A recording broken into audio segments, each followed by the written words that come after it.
remember the day I first heard about the strange occurrences happening in the forest. As a ranger, it was my duty to keep the area safe for visitors and wildlife alike, but something was happening beyond my control. It started with reports of strange lights and sounds deep within the forest. Visitors claimed to have seen shadows moving about, and some even reported seeing humanoid figures watching them from the trees. At first, I dismissed these claims as the imagination of overactive minds, but as the reports kept pouring in, I knew I had to investigate. I ventured deep into the forest, following the sounds and lights until I came across a strange facility hidden within the trees. As I approached the entrance, I felt a sudden chill in the air. Something was not right about this place.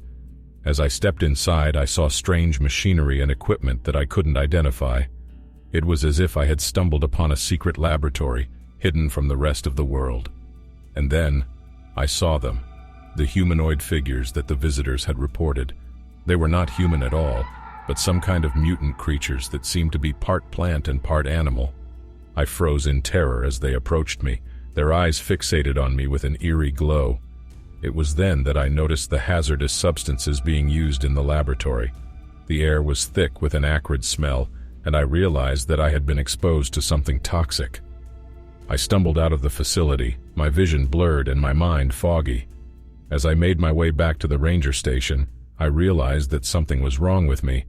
I felt a strange energy coursing through my veins, and I could see things that I couldn't explain. Shadows seemed to move on their own, and I could hear voices whispering in my ear. I tried to shake off the feeling, but it only grew stronger. The mutant creatures were still haunting me, even though I was miles away from the facility. I knew then that I had to do something to stop this madness. I went to the local authorities, but they dismissed my claims as the ravings of a madman. They didn't believe me when I told them about the mutant creatures and the hazardous substances being used in the laboratory. Determined to expose the truth, I contacted a group of paranormal investigators. They were intrigued by my story and agreed to help me investigate the facility. Together, we returned to the forest and made our way to the laboratory. The mutant creatures were still there, but this time, we were prepared. We had brought hazmat suits and weapons to defend ourselves. As we approached the facility, we could see that the mutants were growing restless. They knew we were coming and were ready to attack. We breached the facility and quickly began to gather evidence of the hazardous substances being used there. The mutants were closing in on us, but we managed to fight them off and make our escape. The evidence we gathered was enough to convince the authorities to shut down the laboratory and investigate further. As for me, I was never the same after my exposure to hazardous substances. I still see shadows moving on their own, and I can still hear the mutant creatures whispering in my ear. But at least now, I know that I did something to stop the madness, and that gives me some measure of peace, even as I continue to live with the paranormal consequences of my encounter with the mutant creatures in the forest.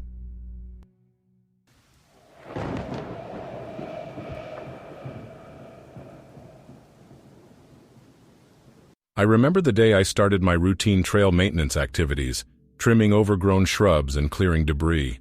I had been a ranger for years and had grown accustomed to the serene beauty of the forest, but on this particular day, things felt different. As I made my way deeper into the woods, I noticed a strange smell in the air. It was a sickly sweet odor that seemed to cling to my clothes and hair, but I shrugged it off, thinking it was just a passing scent from the nearby flowers. As the day wore on, I began to experience respiratory problems. My throat felt scratchy, and I had a persistent cough that wouldn't go away. I brushed it off, thinking it was just allergies or a cold. But as the days went by, my condition worsened. I was coughing up phlegm and struggling to breathe. I knew something was wrong, but I couldn't put my finger on what it was. One night, as I lay in bed, I heard strange whispers coming from outside my window. I got up to investigate, but there was no one there. The whispers continued, growing louder and more insistent. I brushed it off as my imagination, but I couldn't shake the feeling that something was wrong. The respiratory problems continued, and I began to experience strange hallucinations. I saw shadows moving on their own and heard voices whispering in my ear. I knew I had to get to the bottom of this. I visited the local hospital and underwent a battery of tests, but nothing was found to be wrong with me. It wasn't until a fellow ranger approached me and told me about a strange factory that had been discovered deep in the woods that I began to piece together the puzzle. I knew I had to investigate this factory to find out what was going on there that was causing me such respiratory problems and strange hallucinations.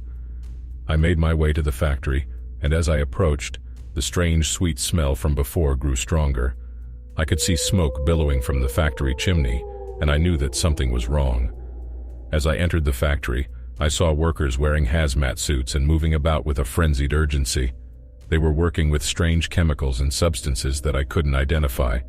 I made my way deeper into the factory, trying to keep out of sight of the workers. That's when I saw it. A strange, glowing substance that seemed to be emitting the sickly sweet odor I had been experiencing. I knew then that I had been exposed to toxic fumes, and I had to get out of there quickly. But as I turned to leave, I was confronted by a group of workers who had seen me. They cornered me, and as I struggled to break free, I felt a sudden surge of energy coursing through my veins. It was as if the strange substance had given me supernatural abilities. I fought off the workers and made my escape, but I knew that my life would never be the same. The toxic fumes had altered my body and mind, leaving me with strange powers that I couldn't control. I tried to go back to my normal life as a ranger, but I knew that I could never go back to the way things were. The hallucinations and respiratory problems continued, and I was plagued by strange visions and abilities. I tried to keep my powers a secret, but it wasn't long before others began to notice. People in town whispered about the strange ranger with the respiratory problems and the strange abilities. I knew then that I had to embrace my powers and use them to help others. I became a superhero of sorts, using my strange abilities to protect the town and its people from harm. But even as I fought to protect the town, I knew that my exposure to the toxic fumes had changed me forever. The whispers continued, and I began to realize that they were not just hallucinations, but the voices of the spirits of the forest. They spoke to me of the dangers that lurked in the woods, and I knew that it was my duty to protect them from harm. I became known as the Ranger with the Powers, and I worked tirelessly to keep the town and the forest safe. But the more I used my powers, the more I felt myself slipping away, losing touch with my humanity. In the end, I knew that I had to make a choice. I could either continue to use my powers to protect the town and the forest, or I could give them up and return to a normal life. It was a difficult decision, but I knew that I could no longer bear the burden of my powers. I returned to the factory and confronted the workers, demanding that they find a way to reverse the effects of the toxic fumes. It was a long and difficult process, but eventually the scientists at the factory found a way to neutralize the toxins and restore me to my normal self.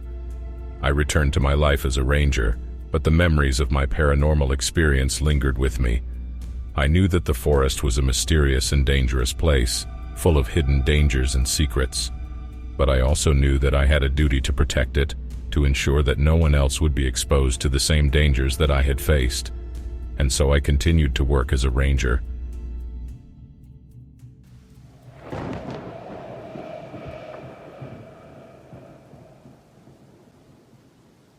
I was a ranger, responsible for the maintenance and upkeep of the forest trails.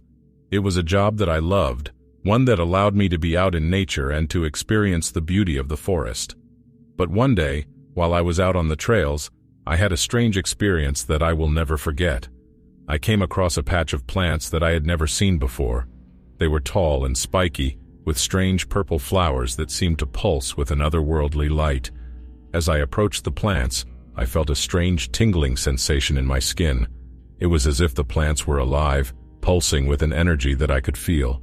Without thinking, I reached out to touch one of the flowers, and that's when everything went wrong. The moment my fingers touched the petals, I was overcome with a sense of dread and panic. I tried to pull away, but it was too late.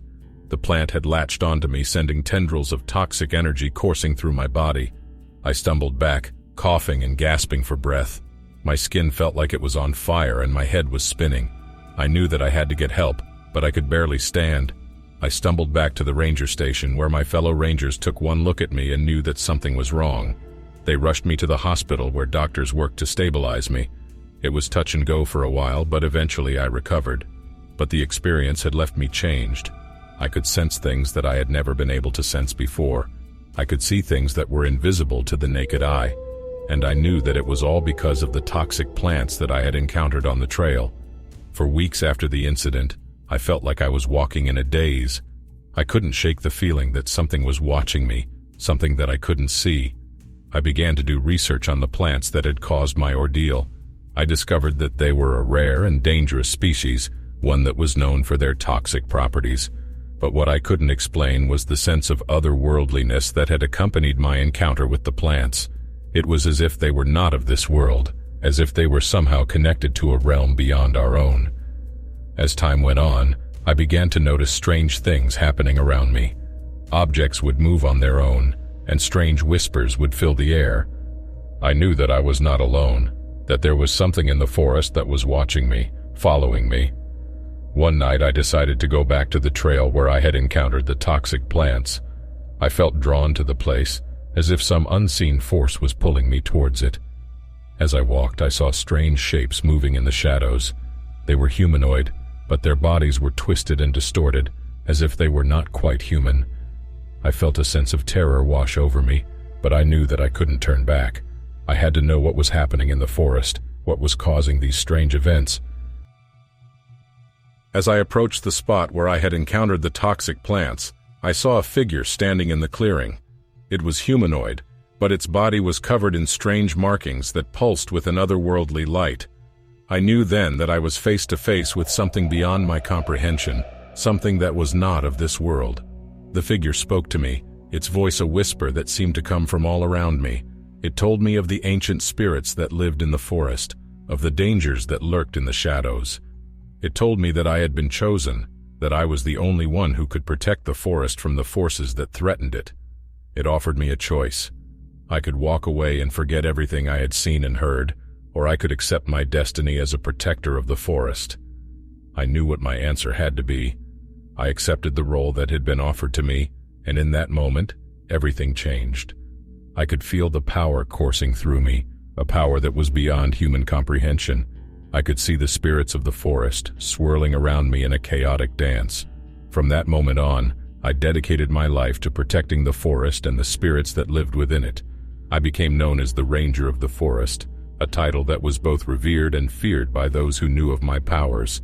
The toxic plants that had caused my transformation became my allies, their toxic properties now harnessed to protect the forest from harm. I was able to communicate with the spirits of the forest, understand their needs, and protect them from those who would do them harm. The whispers and strange occurrences that had once filled me with terror were now a part of my everyday life, as natural as the rustling of the leaves in the wind. But I knew that my powers came with a cost. I was no longer just a ranger, but a supernatural being with responsibilities beyond my own understanding. And so I continued to walk the forest trails, a solitary figure tasked with protecting the secrets and mysteries of the forest from those who would do them harm. The toxic plants that had once threatened my life had become my greatest ally, a reminder of the power that lay within me and the dangers that lurked in the shadows. As the years passed, my legend grew. Those who had once doubted my powers now looked to me as a protector and guardian of the forest, a supernatural force that could not be ignored. And though I knew that my life would never be the same as it was before the toxic plants had changed me, I could not have imagined a more fulfilling existence.